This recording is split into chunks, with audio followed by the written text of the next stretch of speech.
প্রধানমন্ত্রী গুলি মারেন নাই, ফ্যাক্ট, উনি তো নিজের হাত দিয়ে গুলি মারেন নাই। আসাদুজ্জামান কামাল নিজে গুলি মারেন নাই। এইখানে কার কাছে হুকুমটা আসবে? আসাদুজ্জামান কামাল বলেন, হাসিনা বলেন, হুকুমটা আসছে পুলিশের টপের উপরে। অনেকে বলেন মামলাটা কেমন, রায়টা কেমন হইলো, এই সেই 53 বছর পরে, মানে 53 না, তখন হয়তো 43 বছর পরে, স্বাধীনতা যুদ্ধের 43 বছর পরে যখন এই যে স্বাধীনতা বিরোধীদের বিচার হইল, বিচার হওয়াটাকে আমি অপরাধ ধরছি না, বিচার হইতেই পারে, কিন্তু 43 বছর পরে যে বিচারটা করছেন কিভাবে সেটা আমরা জানি, সেই বিতর্কে আমি যাচ্ছি না। কিন্তু এই বিচারটা আজকের বিবেচনায় অনেক স্বচ্ছ।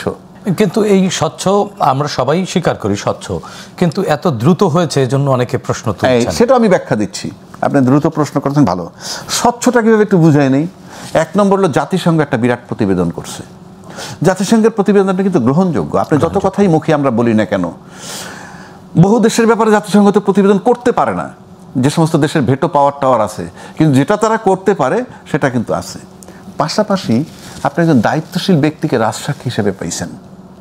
এই যে প্রথমে অভিযুক্ত ছিলেন, রাজসাক্ষী। রাজসাক্ষী মানে কি?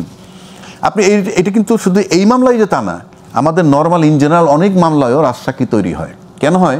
আপনি যখন কোনো ক্লু খুঁজে পান না, যেমন উনি প্রধানমন্ত্রী গুলি মারেন নাই, ফ্যাক্ট, উনি তো নিজের হাত দিয়ে গুলি মারেন নাই। আসাদুজ্জামান কামাল নিজে গুলি মারেন নাই। এইখানে কার কাছে হুকুমটা আসবে? আসাদুজ্জামান কামাল বলেন, হাসিনা বলেন, হুকুমটা আসছে পুলিশের টপের উপরে। সুতরাং এই রাজসাক্ষীটা খুবই গুরুত্বপূর্ণ। আপনি এটা ইচ্ছা করলে এটা কোনো সুযোগ নেই, কোনো নো ওয়ে, কারণ আমরা তো একটু আইনঙ্গনের ইয়ে। সুতরাং আপনি মনে করেন যে এটা একটা জাস্টিফাইড রায় হয়েছে আপাতত। এইবার আসেন, বলল দ্রুত, এইটা আপনাকে বুঝতে হবে, এটা সাধারণ লোক বোঝে না, বোঝার কথাও না। আপনার স্পেশাল ট্রাইব্যুনাল তো এখানে দুইটা, 1 আর 2 নানান মামলা। এখানে কিন্তু আর কোনো মামলা নাই, এই ঘটনার এই মামলাই চলবে। তাই আপনার তো কাজই একটা মামলা নিয়েই। আপনি অন্যান্য মামলায় টাইম লাগে কেন? মামলা জট একটা মামলা 13 বছর চলে কেন?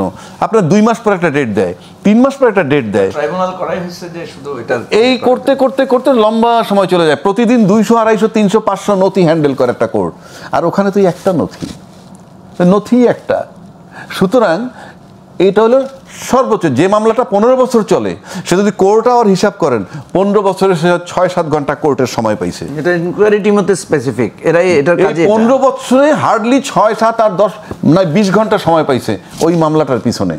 এই 15 বছর চলছে মামলাটা, 2 মিনিট 3 মিনিট, নেক্সট ডেট, এইভাবে।